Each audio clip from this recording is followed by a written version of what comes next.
everybody. Look at all the happy, gorgeous faces.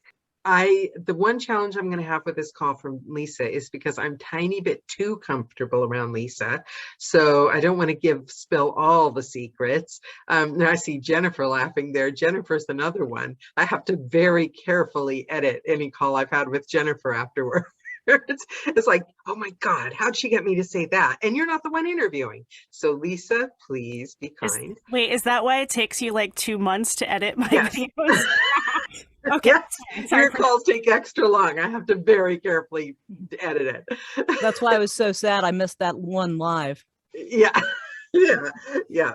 And I have a feeling this is going to be another opportunity to catch us out. Guys, introductions, remember, type your questions, big capital letters question at the front, and I will share the chat with Lisa after the call so she won't miss out on all your lovely comments, but that way we won't kind of be distracted by the chit chat either, so you guys can also have fun in the waiting room or the room or wherever you are. So Lisa, everyone knows Lisa, and the first time I ever met Lisa, funny enough, she was on one of the Thursday calls, one of the old school calls with Jennifer Blom. And I was like, might as well not even have been there with those two there, honestly. I mean, they pretty much ran the room, right? But they were both, I was like, I like these girls. They're really smart. They're really interesting. And they make really sarcastic comments every once in a while that like leaves everyone else in the room going, wait, what did she mean? And I love the wicked sense of humor, and I love crazy smart people. Crazy as in crazy smart, not as in properly crazy. And Lisa is very successful in what she does, in that she networks very well. She knows everyone. She doesn't do it in a flashy, show-offy way, but if you ask her about any social media or anything, Lisa's kind of the go-to person. I also grabbed her before the call and asked her about copyright law. So it's the depths of what she knows is twofold, whatever. I'm not thinking properly. So, but what I most want to know about Lisa, she's living the dream life. She literally moved to a cabin in the woods with real bears, like outside her window. She narrates audiobooks. She jumps up and goes to the narrator's retreat. She's got like 800 degrees. Anything she's ever wanted to do, she just does.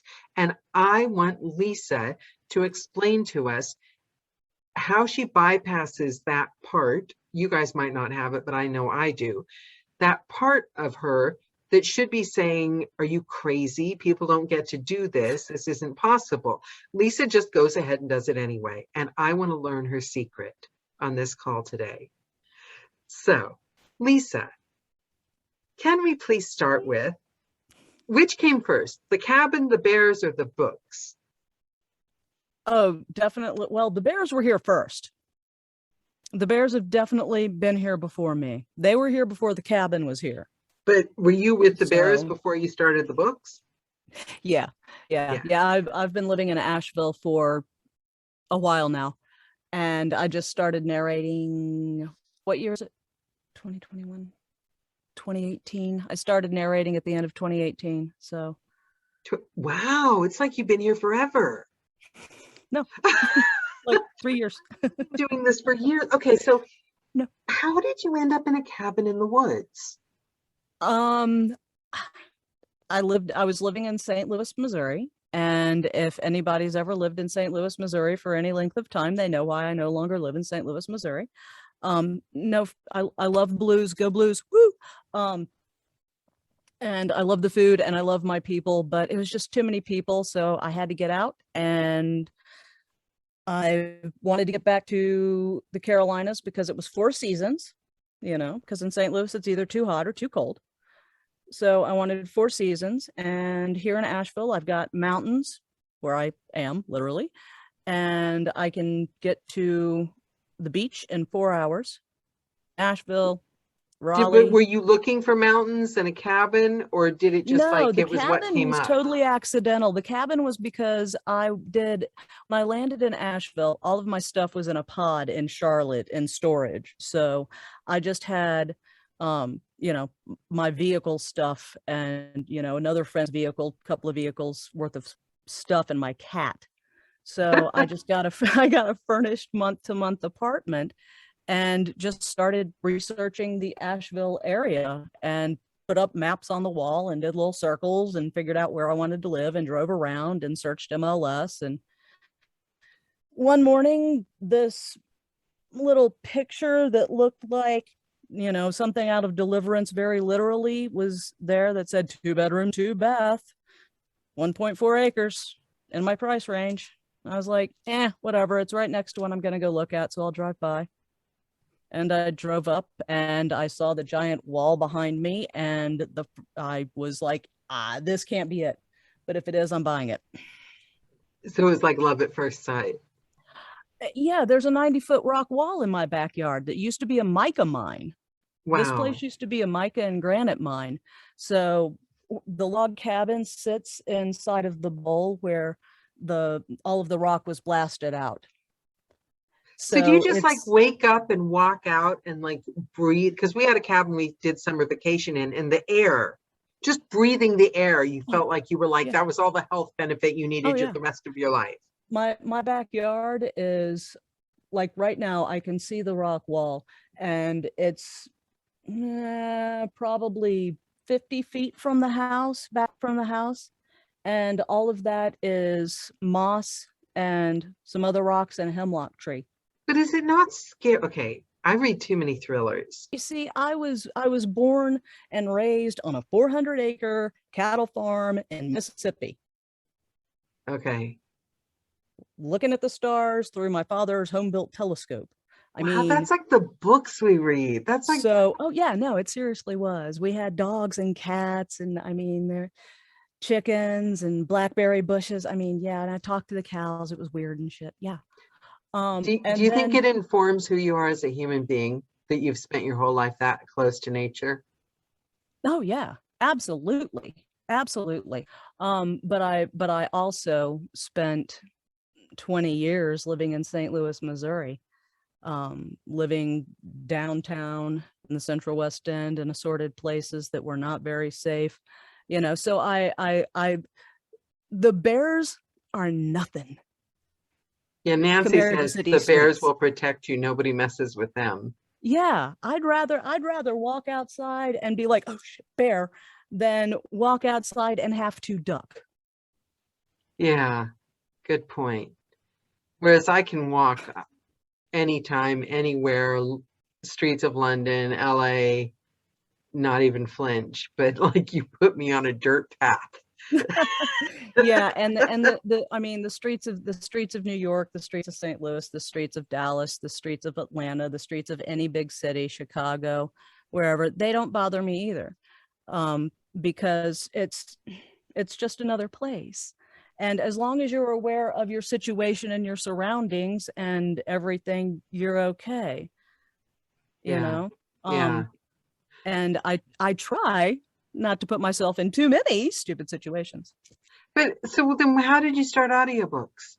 What made you, was there a moment, or was it I've always wanted?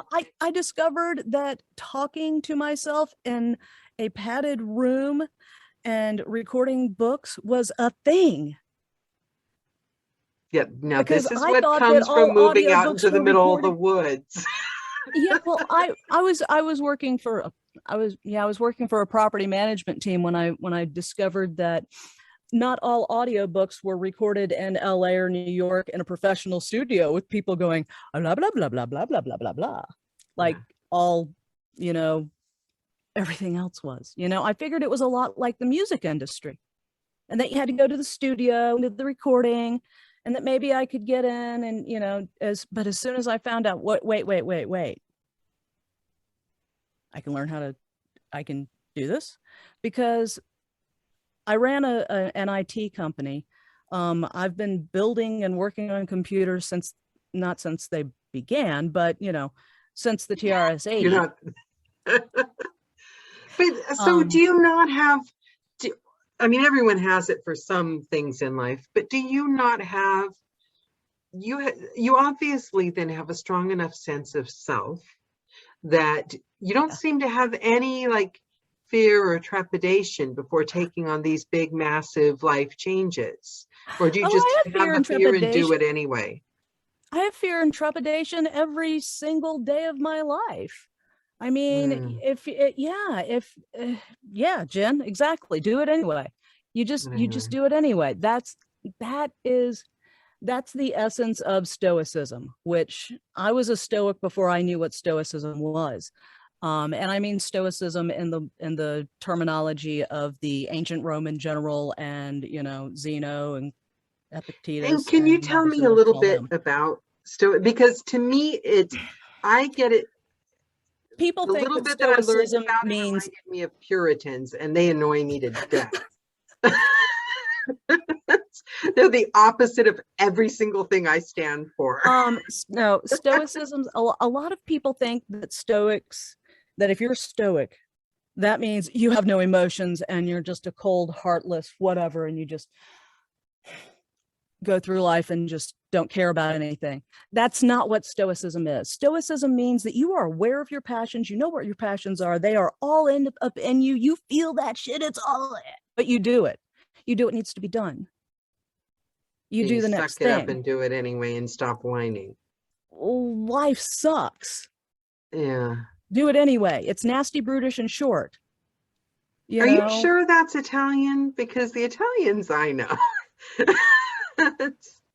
I hate the idea life sucks, do it anyway. I think there's No, got to be a way that life's going to be gorgeous and okay, glamorous, and I want let to me do it. back up. Life doesn't suck because it really doesn't. I flippin' love my life.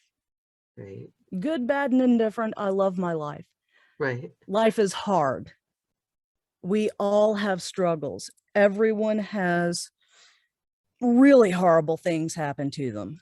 Some have really, really horrible things happen to them. Some have, reasonably blessed lives. But Yeah, everybody has bad days. yeah, It just depends on what degree that is and what degree you accept, I guess. yeah, yeah. So it's like the construction workers. They're going to make the noise anyway, but if you There, make yeah, friends with them, it won't seem so exactly. bad. And then that means you can just go over there and go, when are you guys going to be done with that machine? Are you Mm, taking a break anytime? Make friends with them and go yeah. over and say, hey, can I bring you coffee and you'll take a break for an hour? I was informed by the husband that after telling them that I was imagining different ways to murder them, could I please not talk to them anymore? Because they know where we live. No, now you need to take them pastries or something and promise that the powdered sugar is not arsenic. I know, that's the thing. Would you eat something I made for you? Absolutely. Absolutely. Okay, so let me try to understand the stoicism. So yeah, maybe it's a message I haven't wanted to hear. So how do you bring that in to your thinking on a day-to-day basis when you start to feel like crap, this like life is getting pretty hard this week? Yeah, I You do. do Yeah, I successfully. read Marcus Aurelius's Meditations on a regular basis. I have a dog-eared copy on my desk. I have probably 5 or 6 translations and I've read them all. Yeah, no, I'll just pick up the Meditations, my favorite translation, and flip it open to a page and just read a little bit and just try to resettle myself. It's whatever grounds you, whether it's, gardening or playing with your cat or walking in the garden or making pasta or whatever grounds you, whatever puts you in that, okay, I can just do this and do this well and everything, Yeah, I'm trying to ignore the. You're saying whatever grounds you. We got Jennifer Blom going, imagining killing people, apparently. Hey, like I said, whatever grounds you. Okay, As long as it's only thinking. so tell me what your biggest challenge was or is in Where? the When? job, in Jesus. narrating, in your own productivity, in motivation. What's your or the biggest thing that you've overcome? I've overcome a lot. But the biggest thing is everybody's biggest thing, believing that I belong behind the microphone, that I belong here. That Yeah, I this think is, you're right. That is everyone. and I Everyone do, in the world, pretty much in any job as well. Just yeah. our You know job is. what, when you're doing something that you absolutely love, that you're so passionate about, and you're like, I get to do that. Yeah. When you have something that's like that, it's tough to go into it, especially at such an advanced age, to come in and add it on the back end. Young.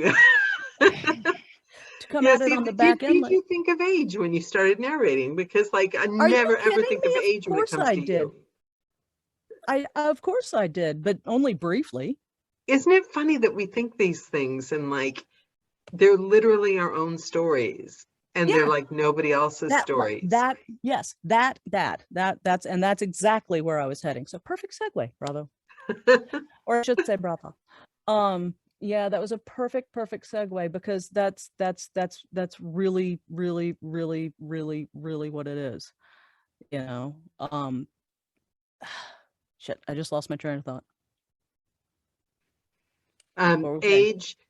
Age, knowing you Ageism. belong behind the mic. See? Dementia. No. No, yeah, ageism and knowing you fit. Because while I love acting, while I love being behind the microphone and being in the closet and doing all the things, and I've done theater, you know, as a kid and stuff like that, I don't do good in front of people and on stage, you know. I start to shut down, and I just freak out. So I know it never crossed my mind that I could do this. So even when I found out I could do this, I was like, can I do that? And then I was like, okay, so I have to do it this way? Oh no, I have to do it this way. Oh wait, no, you have to do it this way. No, and then I'm like, but, and then I was like, oh, I have to be me. Yeah, because if it's not coming through you, all you're doing is reading the book. You are just reading the words that are on the page in front of you. You know, yeah. If you're not filtering it through you, and that once I crossed over that, I could feel it, and I was like, oh, okay, all right, cool, yeah, I just have to be me. Yay! Did you? It was like was it like an epiphany, like a game changer in the way you An feel going 18-month into the epiphany, booth? yeah, sure. Yeah. Yeah, no, it kind of was. It kind of I was. didn't hear what you said just then. I'm going to go back and listen in case I need to edit it out. But yeah, okay, so productivity, procrastination, any of those demons? You've already hit imposter syndrome. Procrastination is it's a demon, and I get distracted easily, or diverted easily. I call it doing side quests. But with worthwhile things. Knowing you, it seems that you get diverted into worthwhile things. Sometimes. Yeah. A lot of you times. You seem to get a lot accomplished during your diversions. Well, yeah, I mean, you know. Yeah. Life has a lot of things that need to be done.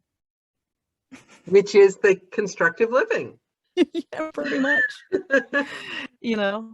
And yeah, when I get stuck due to health or whatever reasons, I just try really hard to remember that I can only do what I can, and you know, and be okay with that. Are even you on the able to bad do days. that? Do you not like, I Not all make the it time, about no. me. I make it that like I'm a flawed human being that's going to like just need to dig a grave. And we're talking if I get a cold. Yeah, no, yeah. Yeah, no, You're good at that. well, I I have to say I probably have a slightly skewed view on all of that stuff because I understand all too well how quickly life can change and how and how quickly everything can just your world can end and change. Right. You know, You've got the strength of perspective and you really yeah, do seem to have because gratitude for living, which is I amazing to me. do. I do. Yeah. I do.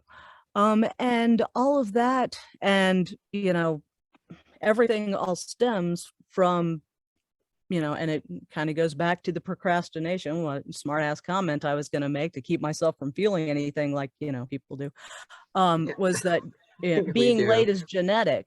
Well, I know, right? We don't do that.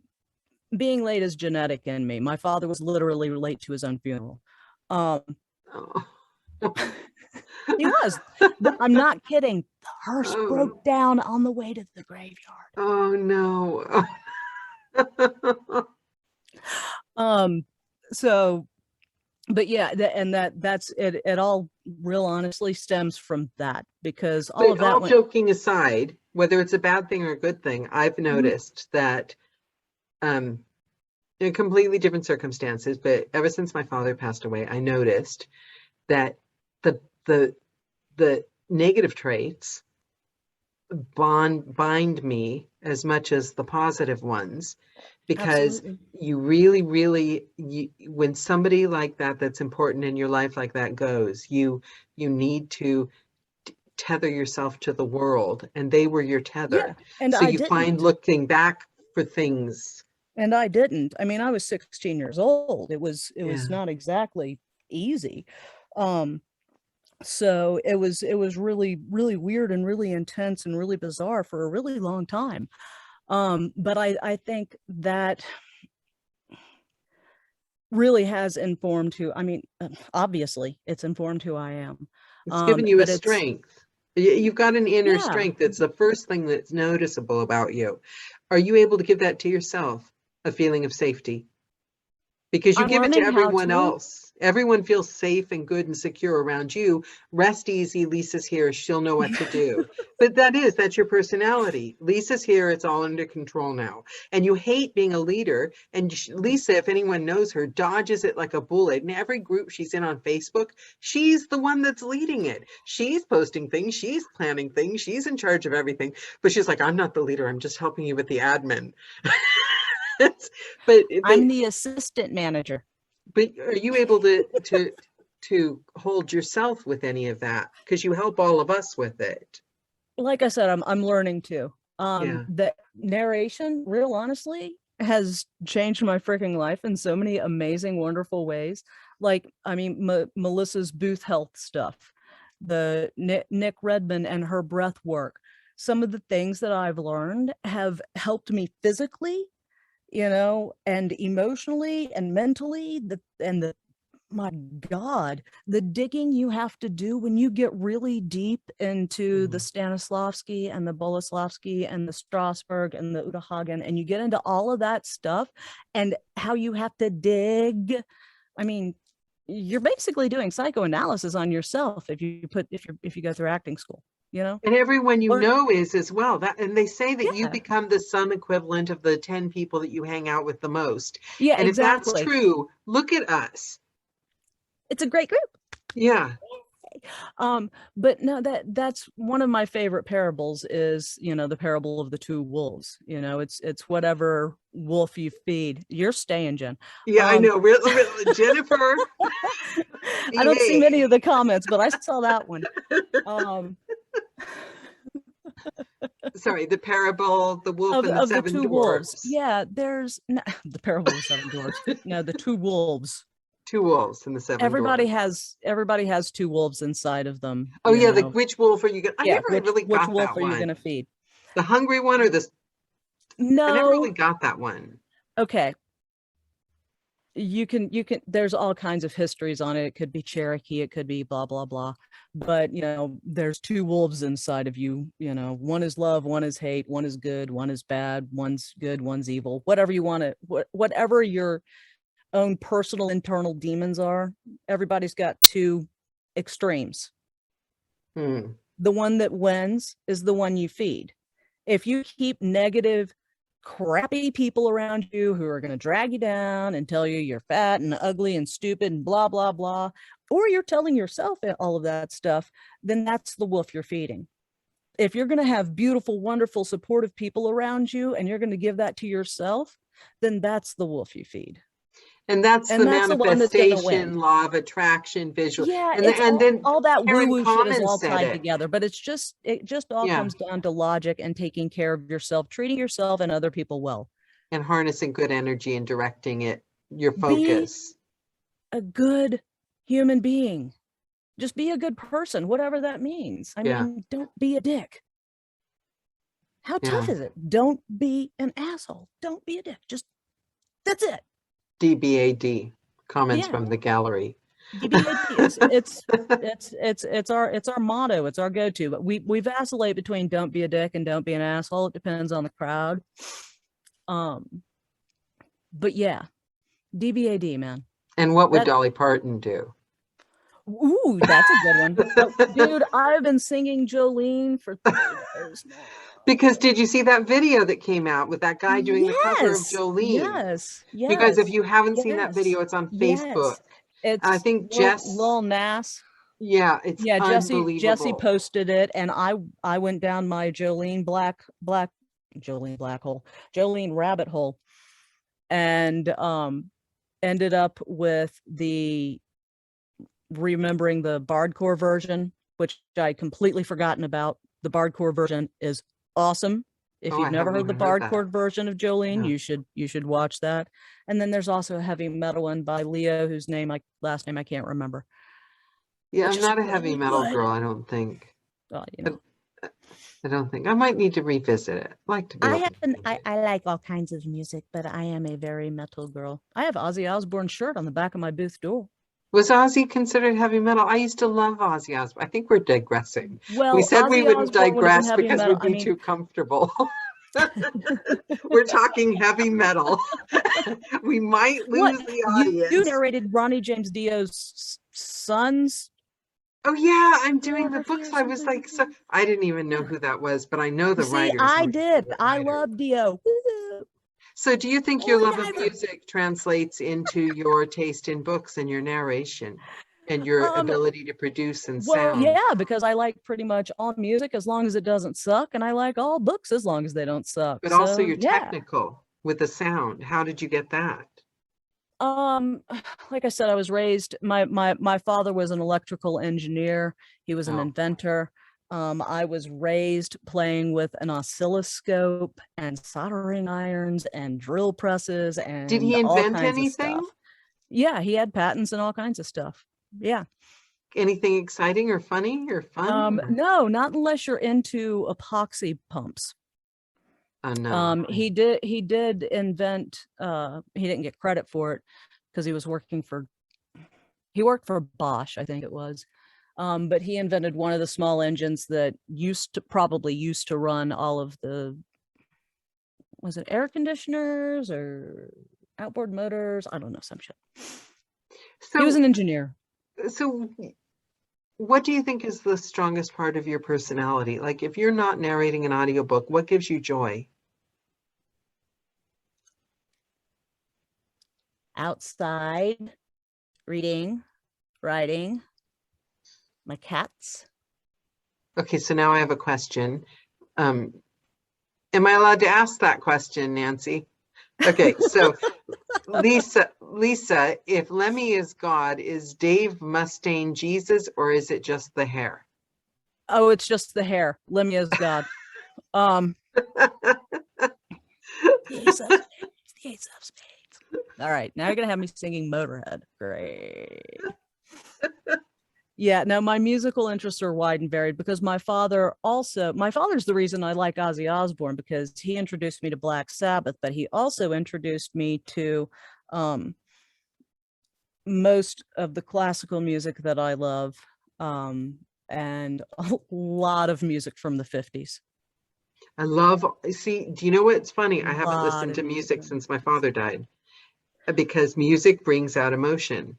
I did at one point Mhm. one day and I couldn't go back to it. Music I find brings emotion, and do you find that it transports you right to where you were when you used to listen to it? Oftentimes, if I hear it's been over 30 years since my parents died, and to this day I cannot listen to the song Bridge Over Troubled Water without crying. Oh my God, that was a childhood favorite. I can't listen to Um, that. I can't listen. I can almost get through Amazing Grace now. Almost. Um, I hear songs I love, and I'll share them on my Facebook page, sometimes just privately to myself. And I think someday I'm going to go back because I used to love taking long walks mhm. and listening to music. And Music is important. Music is good for yeah, the soul. You know, yeah, whether that's, but you still do get some music in because you do the chant stuff, and that, Nam you Myoho know, while Renge it's Kyo, not kind of boring music, music. while it's not necessarily music, it's sound. Yeah. It's the vibrations and the sound, and I'm not even trying to be woo woo there. I If anything, I'm more going into quantum entanglement and quantum physics. So, Well, that's why I loved um, Gina's Just Keep Dancing classes because of I mean, she's an amazing dancer, but the music, I think music's really important. I might need to yeah, start to get myself back on it. But, and it's good but to I, dance it out now and again, even if it's just for 30 seconds. emotions suck. I don't really like them much. So, but the thing about Yeah, audiobooks but if you go is, ahead and let them come in and feel them, they'll go away. yeah, and If if you you try to keep don't, them you at bay, they're become still crazy. knocking, Yeah, and they now they're really back are. up. Yeah. But that's why audiobooks are the perfect diversion because they're other Yeah. people's emotions. So it's a safe place Hmm. And to I love exploring the mind, be it my mind or somebody else's mind. I love information. I love knowledge. So yeah, audiobooks, are amazing because yeah. I do mostly nonfiction, so I get to learn all kinds of stuff. Yeah, people always say that, and I never believed them, right? I thought that they were just being nice Yeah, because well, I got a philosophy degree for fun, so but whatever. philosophy for fun I can see, but nonfiction books are often about 10 hours about how a screwdriver and bolt are made, or 10 Mm, hours about different biological functions. Do you honestly get a kick out of learning that stuff? Because that's the thing about nonfiction. You don't get to of choose the ones you're doing. Yeah, you do. You can I turn mean, down a job if you you, want to. but But if I haven't gotten anything about, the various types of screwdrivers. Um, but I would be interested in that. Now the one I just did was 8 hours about the pursuit of happiness in the founding era. So it was all about the definition of the word happiness and how the pursuit of happiness came into the Declaration of Independence and what that really meant back then, which is not what it means now, and all that stuff. And I loved it. It was great. But you know what? No, I would not have read that book otherwise, because I'm I pretty sure listen it to was those. nonfiction. I listen to nonfiction and I will read a lot of nonfiction Exactly. myself. Yeah. But I'm the thought that I'd have to narrate, and I do narrate some nonfiction, which is good, Yeah. but I don't think, oh, great, I get to learn something. If I wanted to I learn it, know. you know. So what have you learned? What have you learned that surprised you in From life, an audiobook or from a what? book, in life, anything? Wide open. Life surprises me on a regular basis. Um, Do you think, are you open like that? Are you learning all yeah, the time? yeah, no, that's the thing is, I mean, that's like, it's a permanent state of existence. It always has been. I was raised with the library. I've always had stacks of books around me. I could read as a very small child. I was the bookmobile had a special rule for me that I could take all the books I wanted to, because I would finish them all that week and bring them back. Yeah. You know, I But do you not drive absorb yourself information. crazy? Because you've No. got such an inquisitive mind and because you're so smart, do you not sometimes become your own worst enemy and overthink? Well, duh. Yeah, But then you're absolutely. smart enough to talk your way out of it? No, I just eventually come out of it and carry on. I mean, there are sometimes the rabbit hole is deep. Yeah. There are sometimes I will get so distracted that I mean, that's one reason why, I will always progress, move, whatever, at a slightly slower pace, because I get distracted and go down this. Hold on, I'll be right back. Let me just check this out real quick. Yeah. Yeah. I You learned know, that I about like, you when I met you, because you'll be like doing 25 things and then you just kind of disappear. It's like, oh wait, is she still there? But now I've learned your kind of timetable schedule, that you I don't just, do social media 24/7. You've got I like a don't, life and everything. And I don't do social very much. what Just would you tell? period. What would you tell? But you have seen all of us that do social media, and Mhm. you've seen the influx of narrators starting after you, and Ah, you've seen the way everyone is marketing and and everyone does it so much better than me. well, no, what advice would you give people to help? Have a presence. Just have a presence. What would you have said to yourself in the beginning to make the journey easier? Because you're kind of an old shoe now. Um,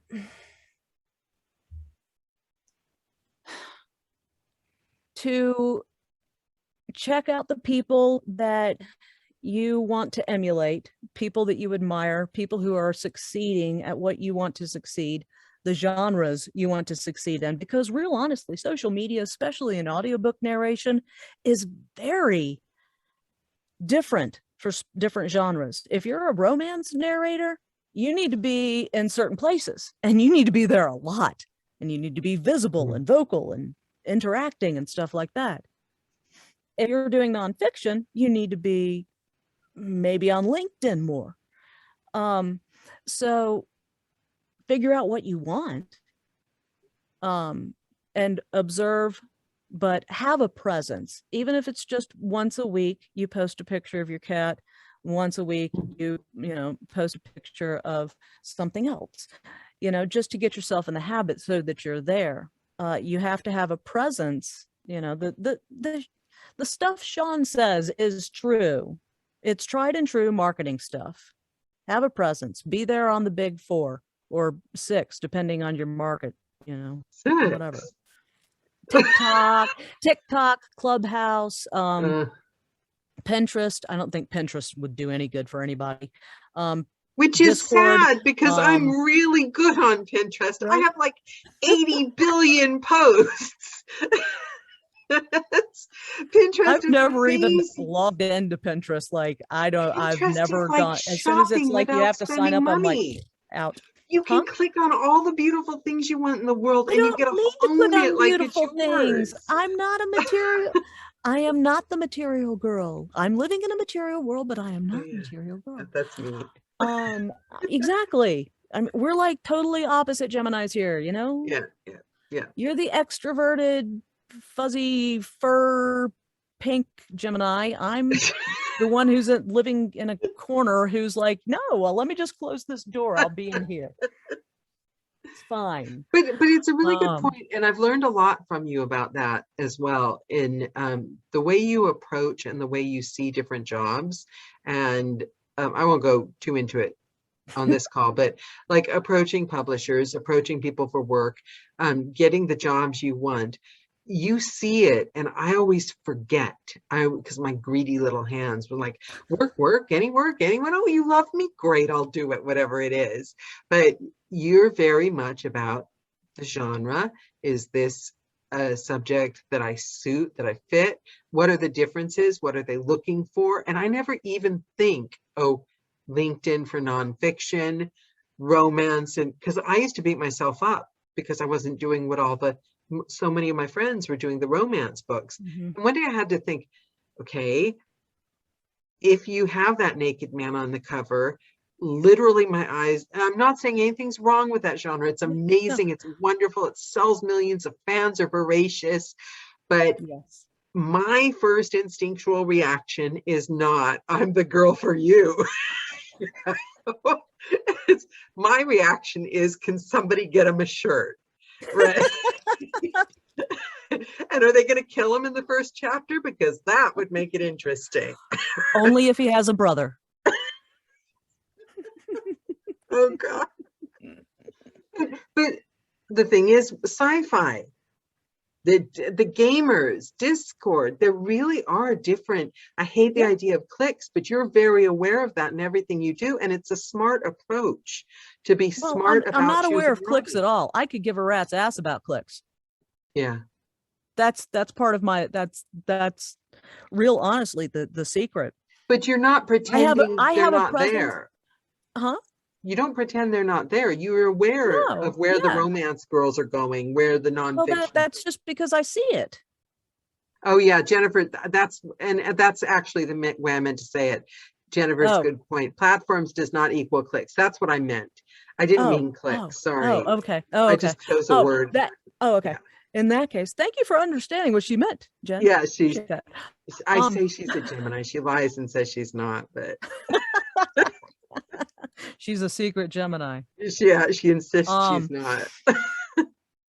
But yeah, no, that is simply by observing. I am an observant person. I am painfully observant. You're almost a Gemini. I am painfully observant. But you put it into action as well. Because I observe and then I just go, oh, not for me. But you put it into action and you don't get overwhelmed by it. I've noticed you've got everything categorized in your career development. It took a very long time. It took a very long time and a lot of filtering and a lot of, stacks of notebooks and watching webinars and spending hours. And I still spend hours learning webinars, webcasts, YouTube videos, workshops, constantly learning and seeing what people are doing. Listening to audiobooks? Yeah. Oh, yeah. I listen to probably, depending on how long they are, 1 to 3 audiobooks a week. So what else do you have for our friend out there who has 4 audiobooks out? They're scared. How do they break into this big industry? What next steps? Where should they be? What should they do? What are they doing wrong? What are they doing right? Help. You'll never know what you're doing wrong. You'll never know what you're doing right. Just keep swimming. That's a big one. Because the actions you do today are your past of tomorrow. Oh, that's so depressing. But what you do today is what you get to look back on. So do it well. I'll think about that tomorrow. I need another chance. back to what Karen was saying on Tuesday. Make good art. Do good things. Yeah. Do meaningful work. If it's meaningful and you mean it, if you build it, they will come. But you put yourself in the right places. You figure out what those places are. You figure out if you want to do romance. If you build it, they will come, because that goes to the public domain books. That's exactly what we're doing when we're doing public domain books. Exactly. We're creating a place in the world of our art. Yeah. If you have downtime and you don't know what you want to do, find a public domain book that speaks to you. It's also a great way to explore genres. That's what I did before I even went on to ACX or anything. I did some stuff with LibriVox, and did some exploration on public domain just to see what I felt like my voice sounded good with. you know, what I could actually read and didn't feel like a moron doing, what didn't make me feel slimy, you know, whatever. Trying to kind of test my limits to see, Yeah. can I read that reverse harem shifter, Back to the Future, twister, thriller, romance? You know, do I want to read the ones that have lots of blood? Do I want to read ones that are only clean? Do Do I you want, know what? That's such a good point, Lisa. You made me realize something. That's been the biggest shift in my career, yeah, is you have to that, know what your parameters yeah, are. That's the first thing. yeah. You have to know your parameters, and then you can see also where you fit, because that will start to make itself evident. Like with me, I mean, I could do romance, but I'm not a romance girl. Yeah. Um, I'm good with thrillers, and I'm good with mysteries, and I'm amazing with nonfiction. And that will evolve and change, because that's what people do. They evolve and change, you know. Yeah. Maybe in 5 years I'll be the queen of romance. And Highly unlikely, but you never know. do you surprise yourself in what you're willing? Because I remember who I thought I was, like, I realized that, like, I have surprisingly fewer morals than I thought I did when I got this job. But like things like, you surprise yourself at like what you will do and what you won't do. And like, who I knew that, you know that's what why I mean? that's why I have 7 sexy dragon books, Right, because right. I had to test my limits. Space swap, gender, sex, and all that. No problem at all. But you're gonna hurt an animal? No. Yeah. Sorry. I mean, Why did you even offer this to me? yeah, I mean, I tried all the things, and would I have done things the same way if I were to do it all over again? No, Wait, but sexy that's nobody ever dragons? does. So the dragons had sex? They were shifters. Oh gosh, yeah, I did the bear thing. Still don't understand the shifter concept, as in yeah, and then there's the bully romance, which somebody explained that to me, and I still don't understand that. Yeah, there's the mafia romance, the bully romance, the friends to enemies to lovers romance. It's tough to keep up with. There's a lot Yeah. of them. There's a And lot it's of an them. actual thing. Like, so are people falling in love with bullies? I don't know. I Well, you don't did read dragons, I those, or assumed. none of them were. I mean, they were slavers, not bullies. So Yeah, see, so are there still things that you would be willing to try, or do you think you kind of know yourself now and I pretty well know myself now. Um, but the most important thing that I know about myself is that I can always change. So my parameters today may not be my parameters of tomorrow. They're not oh, my I love parameters of that. 10 years ago, Oh, I love that. you I know? love that because you know how many people, not me, I totally disagree with this, but they're like, oh, I had this book, I hated it, I wished I could get rid of it. Why? I'm like really proud of my first books because I'm happy to be Oh, better I'm than, not really proud of a couple of my first books, but but it's proof that you are like your work in progress. You should never be ashamed we're of always how a you work in got there. progress. Yeah, yeah. Even like your really bad books, even the first one where I pronounced Margaretville, Margaritaville through the whole book. You should be, it was taken care of in editing, thankfully. But you should be, and it was really, to be fair, we all have that book. Yeah, I had one of my first books was a nonfiction book, and that was before I knew the golden rule of we don't do character voices in nonfiction. Giving it extra oomph because it was your first book. Oh, well, the book has 5-star reviews. The narration has 1-star reviews, and they are well deserved. Yeah.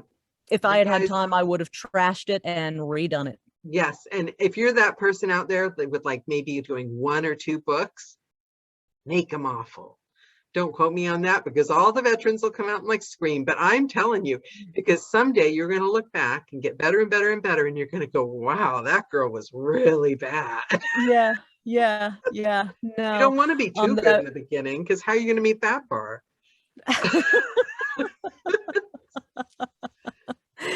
Yeah, no. The biggest thing for me over everything was just constantly learning, you know. Yeah. And I to be fair, figured, sorry to interrupt, but Jennifer said, get coaching, get directed on your first book. Let me, for oh, the that's record, yeah, if you're doing a book for a writer, don't ruin their book and say yeah, yeah. Daniela said so. Yeah, no, that's absolutely where I was actually Yeah, I heading. was Was joking. that that's actually where I was heading. Was the biggest thing for me was, you know, taking the coaching, because that was, you know, the first thing I did. I got coaching before I got behind the mic. Yeah. Before I started auditioning, I got coaching. Um, so And should I have been auditioning? Yes, because you have to start eventually. Mm. And yeah, those first are going to kind of suck because, you know, whatever. But unless you're just brilliant, which a lot of people are. So, but it's okay if it sucks. It's okay if it's brilliant. It's okay if it's mediocre. Just do it. Yeah. Don't Jump in. intentionally do bad work, though. That is not what I'm saying. I That is know, never what and I'm that's saying. Never, ever, ever, ever, ever ever, ever, ever intentionally do bad do work bad or work. intentionally let something go that was bad. Yes. And That book only went pretend, out because the publisher had yes. already approved all the voices that I had given them. And they were like, no, that's fine. We like it. Go ahead, blah, blah. So, and yeah, Daniela is going to edit that bit out because I don't want to be quoted, because I was totally joking. But also the big thing with me is, even on my first book, I mean, I did take care of it in editing, the Margaritaville, but right. also on my first book, I did the very best job I could. I honored the writer's writing, but I showed up who I was at the moment. Who I am now would never do that book that way, because I'm a different person. But Right. you only know what you know when you know it. And if you come in Exactly. with like 2 books and try to be like on the same level as somebody that's done like 700 books, you're not Yeah. doing them any favors. Yeah. And you're not doing yourself any favors. Yeah. I had no thoughts that I was Barbara Rosenblatt when I started recording, you know. But the trick is, then So like 1700 years later, we're still like, I'm not I'm not Barbara. Barbara. And that's the Oh, hard no. part, because at some point you have to start then giving yourself credit, don't you? Yeah, At some no, really, point, you and it's do. hard. No, really, really, really, you do. And that's the toughest part for me. It always has been. I Yeah. have always discounted myself 100%. I've always given everything to everybody else, helped everybody else, and you know that's what I do. I help people. I help. Oh, you should help yourself too. Right. Oh, that's the part I missed. And do you So I've find, been working on that a lot. what do you find, because a lesson I learned a long time ago, but it doesn't do you any good if you know this lesson and everyone else doesn't know the lesson, is that humility and not having to like feed your ego is strength. So because of what you do, I'm helping others, I'm strong myself, I know myself, I'm quite confident. Do you find that other people sometimes take that as, oh, she doesn't rate herself, or as a weakness because you're nice and you're humble, which you are, I don't know, maybe. I but don't care. It's not my then you problem. you see people that go in all like, I'm the, you know, I'm the I'm shit. it. Yeah. Couldn't think of Yeah, the I term. again don't care. I mean, Yeah. I man, You don't care about I'm perception. I'm me. Yeah, I Yeah. care about perception. Yeah. I'm not gonna like go to a publisher event in, you know, stilettos and thigh highs. Well, unless it's, you know, romance erotica narrators Mhm. convention. But you know, just say, you know, I'm not going Yeah. to disrespect people, Yeah. but but I'm me, you know, Yeah. and you're you, and Jen is Jen, and Melissa's Melissa. Everybody's them Yeah. because everybody else is taken, and not everybody's gonna like everybody ever. Not everybody's gonna like me. I'm not gonna like everybody. I'm not gonna be everybody's cup of tea. There are gonna be people, publishers, casting directors, whatever, that I love, that we get along famously, that we never Mm. work together because my voice isn't right for them. and Don't vice read the versa. I see Lisa They're- reading the comments. And no, I was thinking, and vice versa, that, there will be publishers that, we don't want to hang out with, but we work with all the time. Yeah. Or, Yeah. so there's, I can be professional if I need to be professional, but I'm also not going to pander to somebody who requires somebody to be whatever. Well, that's brilliant that you came away with that, because I know that, and I'm very much like that, but I still sometimes fall into it from the Oh, we fall into it, from yeah. the corporate world, because because that's all about, yes, sir, please, sir, can I, sir, no matter how high And you that's get. why I was always in the small business world. So I kind of was in corporate world, but it was small business. I mean, it was law firms. So, I mean, law firms, property management, real estate, stuff like that, finance. So, but the thing is one of the skills that I was always hired for and rehired for, companies often hired me back because they were like, please come back. But that is that I treated the attorneys the same way I treated our vendors. Yeah.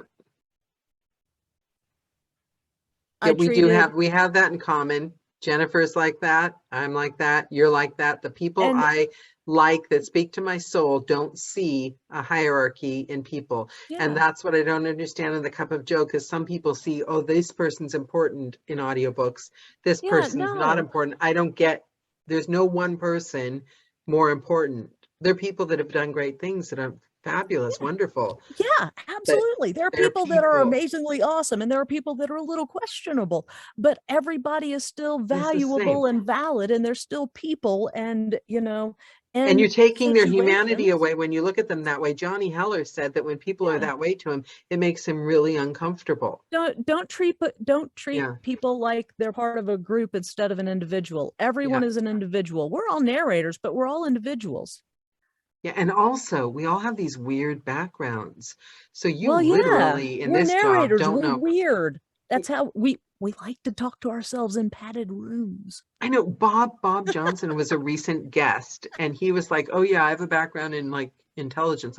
So at the beginning of the call, I go, "So what do you mean intelligence?" I thought he was like a pencil pusher, like I was in a stupid corporate job. He goes, "Oh yeah, CIA." I'm like, "Wait, you weren't a spy, were you?" He goes, "Oh yeah." I'm like, oh my God. Now that's a cool background. Right? You know what I mean? It's like every single person, they've got this like, that's what I love about this job. Yeah. So, okay, so you're happy, you're narrating, you've been at this a few years. The book that you'd love to narrate more than anything in the world, that's like your dream book that like is made for you. That would honestly have to be the book that I make myself. Oh, would you write one? Yeah, I'm going to write one. Oh, what kind? What genre? Well, it depends on how it ends up. It's either going to be actual nonfiction, kind of a memoir, or it's going to be creative nonfiction and be based on crap of my life. Ooh, I'd love that. So it's like a certain amount of words per day kind of thing? How are you gonna go I don't know it? yet. I'm just about to force myself into an official routine to get it done, because I've been thinking and pondering long enough, and it's time to just get it done and do it. That would be so cool. Do it. Seriously, do it. I always thought someday I would do it. Well, I was going to after the transplant, but it's almost 10 years. So I figured that would be. Jennifer says, do you rent a different cabin to ride in, or are you going to just use your current cabin? Do I what? Are you going to rent a different cabin to ride in, or are you just going to use your current cabin? There is a cabin across the street that is a Verbo, and it's got a hot tub and a plasma TV, so I could just rent it, just walk across the street and right there. The thing is, I realized being an audiobook narrator that like the whole point of doing this job is I don't have to leave my flat. And I did that with construction noise and all these narrators like, I just rent a studio somewhere. I'm like, why would I leave my flat? I'd have to get dressed. Do you not get the point? I don't even know if there's like a bra or shoes anywhere around. What are you talking about? I'm a narrator. You're a writer. Yeah. You don't have to leave. You just have to have lots of mugs for coffee. Yes. Well, I have a very large mug, but it is Oh my tea. God. I had to stop drinking coffee, but I drink copious amounts of Earl Grey. Just lie and say it's coffee. It sounds better for the purposes of the book. Whatever. It used to be a lot of coffee. I mean, I worked at Starbucks. So lots of selfies with you writing right before you pop into the booth. And we can all be on the journey with you. And you can do teaser promos with your writing. Oh my I have God. to be on social media. I'll do it for you. I'll do your marketing. That way I don't have to be the one sitting down struggling. That real honestly is my foible. My downfall is marketing. That's the one thing I'm like, I don't wanna. Oh, it'd be so much fun to write a book. I love the idea of writing a book and then narrating it. I love the idea. Yeah. So that, but otherwise, just I love all books. So I love every book that I'm given.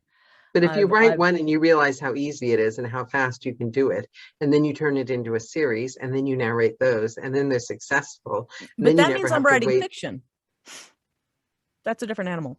Well, you said which possibly. I might write. You said possibly fiction. Creative nonfiction. With the basis of do fiction seriously. Yeah. Because you can write series. You can give us favorite characters, recurring themes. I can make you into a character. Yes, strong female protagonist.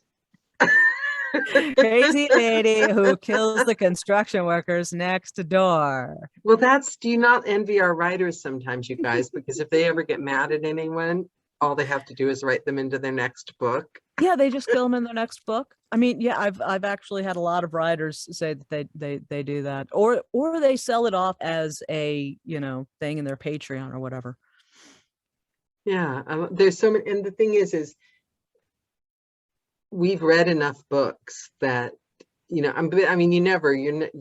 hate people that say, I could be an audiobook narrator. I have a voice. I'll just do what you do. I would never do that. Like, I could be a writer. I'll just sit down with a pen. How hard could it be? Mm-hmm. I mean, I have massive respect for how hard it could be. You know what I mean? But no, that's why it's not done yet. But I think we all work together, and I think we know enough about each other's careers and we also know how hard the work is, that if you're willing to put the time in, you could come out with something amazing. Somebody, who is that saying that? I can't see. Is it Jennifer? I'm going to force you to write, Lisa. You never should have brought it up.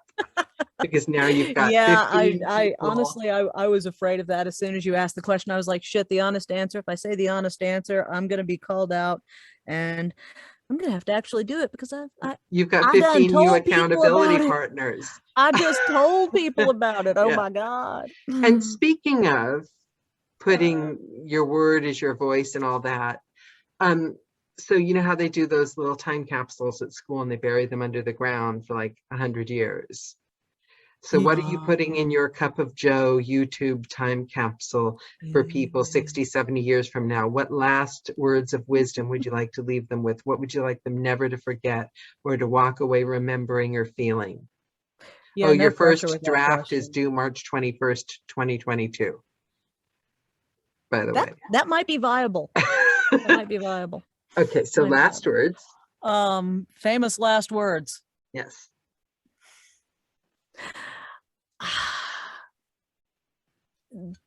Just be you, do what you love, do things you love, do meaningful work, and don't be a dick.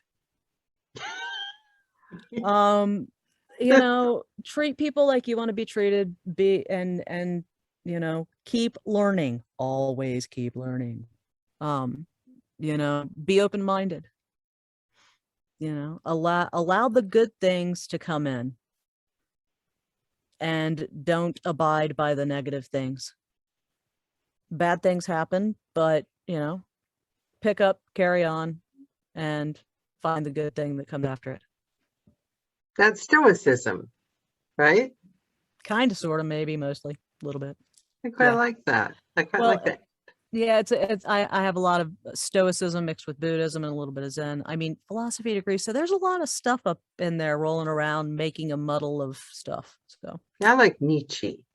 Nietzsche, yes. Oh, existentialism. Oh yeah, I got Nietzsche too. Don't worry. Nietzsche's a good one. Nietzsche and and the Abyss. I used to be really familiar with the Abyss. Yeah, Nietzsche. I think that you wouldn't be an interesting person if you weren't. I would not be an interesting person if I were not an interesting person. That is true. But also, you're living proof that if you ever wanted to pick up and move to a cabin in the woods, it's not just a Facebook meme. It happens. Yeah, no. There are cabins in the woods. Yeah, and you can even build one if you don't. I mean, the log cabins are reasonably cheap, and man, I tell you what, this thing is awesome. Heating and cooling is amazing. I lived in a again, dome that's also house because once. I don't have any sun.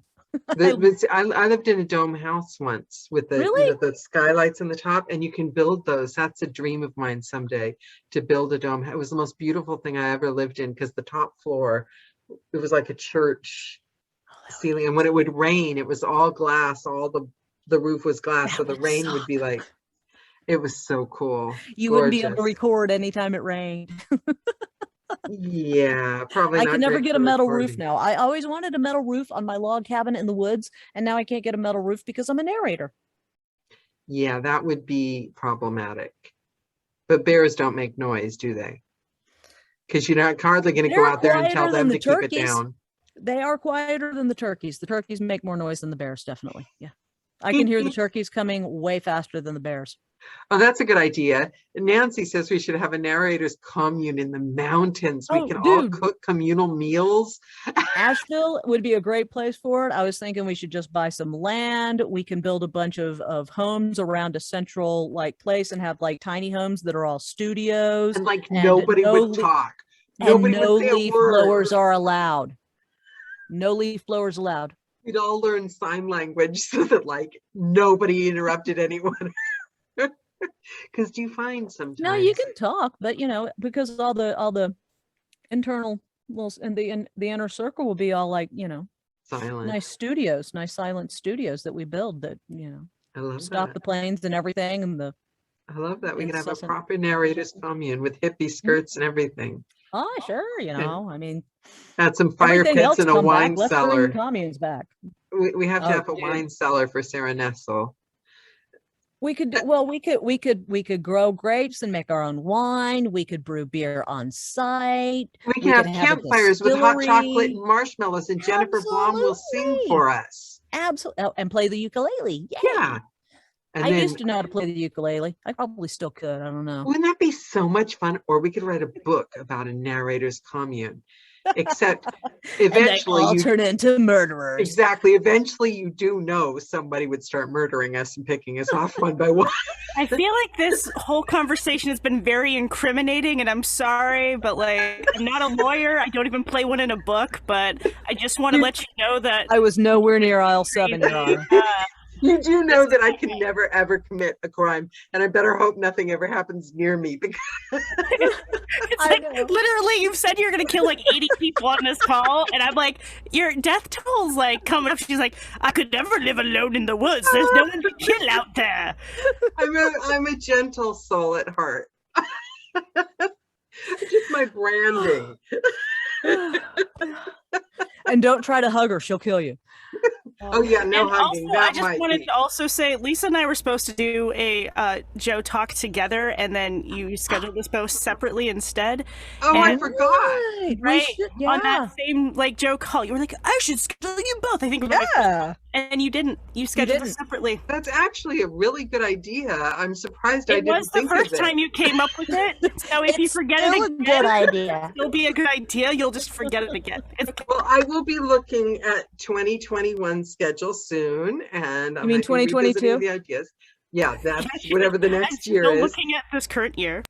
Okay, guys. On that note, I better let some of these souls get back to their recording, because I'm aware it's not everyone's evening. Yeah. Lisa, it has been fabulous. You were a pure joy to interview. Thank you And all. it was wonderful to have you all here. And thank you for joining. And if you want to move to a cabin in the woods or write a book or any other weird dreams, Let me let's just do them. We'll Happy to force answer Lisa. questions. We're going to make Lisa stick to hers, and let's make ourselves stick to ours. Right? So we'll have fabulous things to report next year. Okay. Thanks, everyone. And a joint call coming up. Yeah. Bye, guys. It's been Bye. fabulous. Take care. Bye, bye, bye. Love y'all. Bye. Mwah.